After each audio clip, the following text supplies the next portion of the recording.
So you're trying to get some Pokemon cards, huh? Well, you've come to the right place.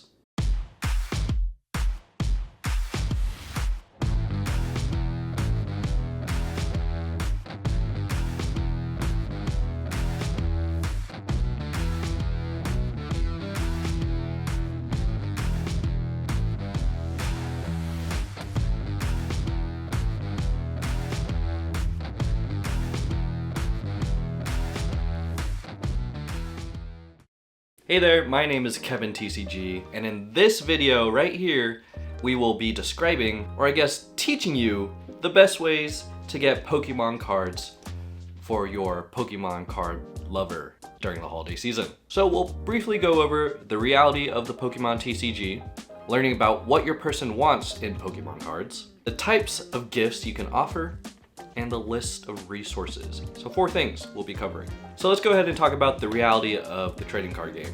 It's the holiday season, it kind of amplifies it, but it is so popular.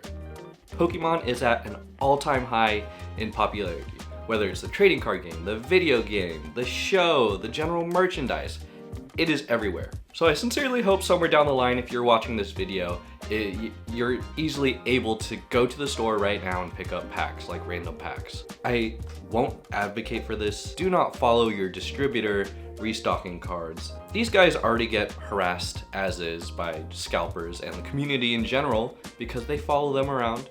When they restock, they know what times they restock, they know what days. Just don't do that. I'm not saying don't buy cards, just don't follow a guy or go to stores every single waking moment of your time just to buy cardboard. It's a little reality check. So that's the reality in short. Now, this leads us into the types of Pokemon cards that you can give to your person or what they're interested in. First thing you need to do is ask these hard-hitting questions. Do they collect? Do they play? Do they do both? What sets do they want? This will help narrow down what you're looking for out in the wild.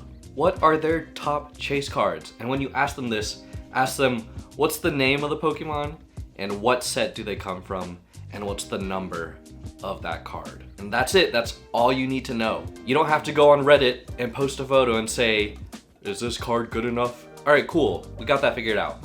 Now going back to reality, it might be hard to find those sets out in the wild, especially at MSRP, the sticker price, how much it's supposed to cost, the suggested price from the Pokemon company itself. So consider this, if you can't find packs in the wild, as just a broad sense, we're not even talking about whether they're a player or a collector. If you can't find anything out in the wild in a broad sense, buy singles. So that's why I said buy chase cards, buy singles. It will be dramatically cheaper to buy multiples of singles in the long run. In general, this is good for both collectors and players. For the collectors, they get what they're looking for. They don't have to keep opening packs. You don't have to keep finding packs in the wild for them to hope for the chance to open it down the line.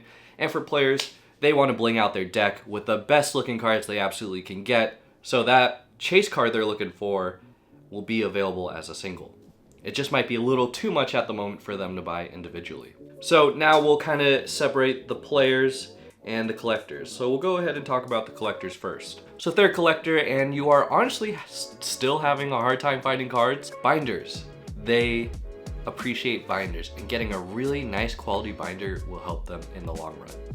I have a bookshelf here filled with various binders, and they have, I actually prefer a nice zipper. A zipper to seal my cards. It'll make sure they're nice and secure, a 9-pocket binder. It's not too big, not too small. And it has this nice premium finish. It's like a faux leather premium finish. Something like that would be nice. Something with a cool design. It doesn't have to be 9-pocket, but something they can appreciate that's sturdy, that'll last them a long time. You can get them, a simple like $10, $20 binder. But, down the road, it will fall apart. I have this official Ultra Pro binder. It's a hard binder, except it's literally falling apart. This is my trade binder. It's literally falling apart. The interior is fine. It's fine, but it's literally, the exterior's falling apart. So quality matters. A few examples. Ultra Pro does sell some nicer binders. Please look online. Go to your local Target or your game shop. Find some Ultra Pro binders. There are official Pokemon partnered ones that you could buy. Vault X is another very popular brand for binders. Just make sure you buy them something nice, a nice binder. You could buy cheap if they don't have binder. If they're first starting out, they don't necessarily need something nice. They want like something to store their cards. A simple binder would do. But if they're like if they're pretty much in the sauce, they love collecting cards, get them something nice.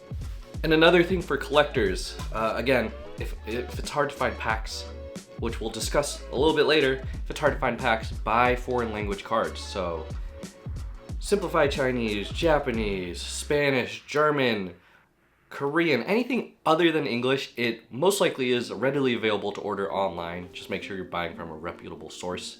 Avoid Amazon when you can. eBay's fine, your local card shop might have it, your local card shows might have it. It'll cost like $60 to $100 depending on how old the set is, how popular it is. At the end of the day, a collector really wants a cool card they could put into their collection, a pull. Even if it's in a foreign language, a card is a card. If they're not into English and they say they only want Japanese cards, again, what I said earlier, make sure you know what the set name is and you're good to go. They're much more readily available than English cards. They're just a bit harder to find. You won't find it in retail stores. You do have to do a little searching through your local stores or online. And one more thing for collectors, don't buy this. Even for players, don't buy this. These are theme decks, these are battle decks. These are meant for people who are learning how to play, specifically children. Sure, there is some benefits in having those if you're a competitor, depending on which one it is, but I just don't buy it. It's a waste of your money. It's a waste of their money, frankly. There's nothing to open there. They're just pre-built decks for the competitive scene, and if they're wanting to learn how to play, let them buy it on their own. It's pretty inexpensive. It's not that hard to find. There are online resources where you can play the game for free. You don't need to buy that in person. So avoid those. Now, if they are a player only, I obviously want to say buy the singles, buy their chase cards. A good alternative, and what I really recommend, are playmats and deck boxes. When they're out and about in tournaments, like myself, I want to show off my bling, I want to show off what I have. I got this nice little deck box here. This is a Premier Ball. It's nice, it's magnetic, it's got felt on the inside. Secures my cards. What else do I have here? Got this double deck box. Again, it's magnetic. Cool design. It's very nice. It holds 2 types of decks right here. It's just good, simple gear. Playmats. There are lots of playmat designs. I actually made a video about playmats on where to find the best ones. Link in the description below, so make sure to give that a watch after you watch this video. So where you can find this stuff in general is the Pokemon Center. The official Pokemon Center website has a lot of trainer gear, like Pokemon TCG gear. So again, this even goes back to collectors. You can find binders, sleeves, deck boxes, playmats, and other sorts of containers and whatnot, all related to the TCG. So I really recommend giving the Pokemon Center a visit. Even adjacent from the TCG, you can buy like other Pokemon related stuff, whether it's plushies, homeware, so on and so forth, clothes. You can buy that for that special someone. I've got lots of figures. Granted, what I'm probably showing on screen is from Pokemon Worlds. That's a whole nother thing. If you go on eBay and type in Pokemon Worlds merch, 20 whatever year we're in now, search and type that in, you can see what type of merch you can find on eBay for a secondhand price. They might appreciate that, because that's Pokemon World merch is pretty cool. It's a little higher. Keep that in mind. But yeah, Pokemon Center, check that out. Tons of Pokemon gear for your competitive person in your life. If you guys are finding this information helpful, please consider leaving a like and subscribe for more content in the future. And then the last thing to round us off, your local scene. Where can you find all this stuff locally? There's obviously, your local department stores, Walmart, Kroger, your specialty stores like GameStop or Best Buy.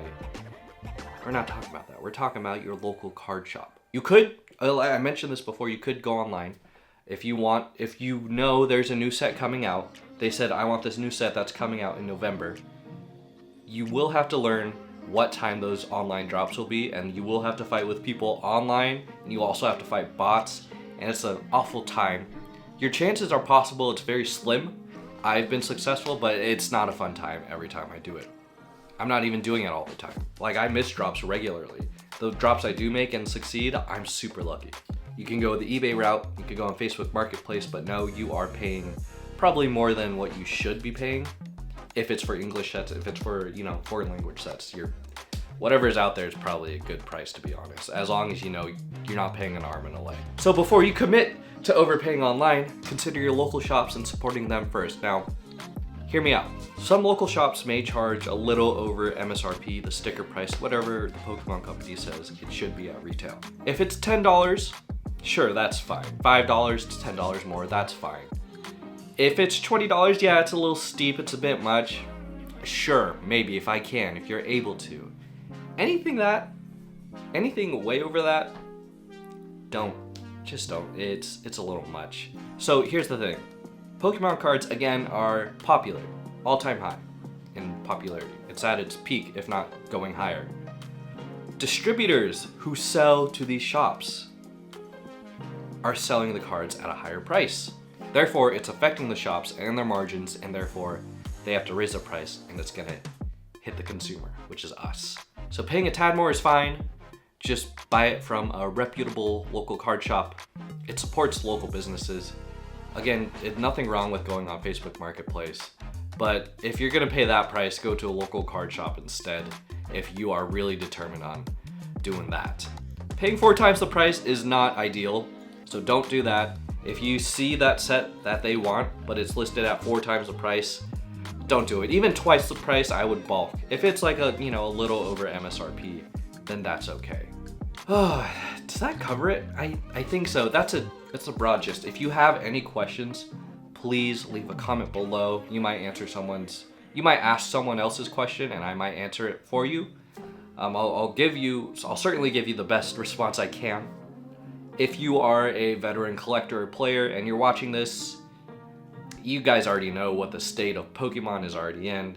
Please leave a comment if I am missing anything, or if you have any tips that you found for yourself.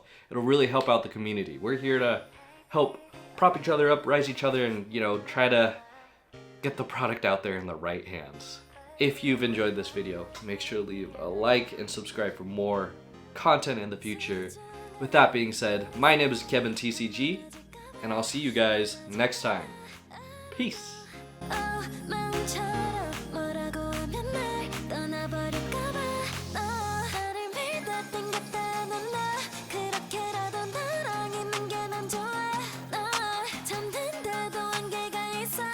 이제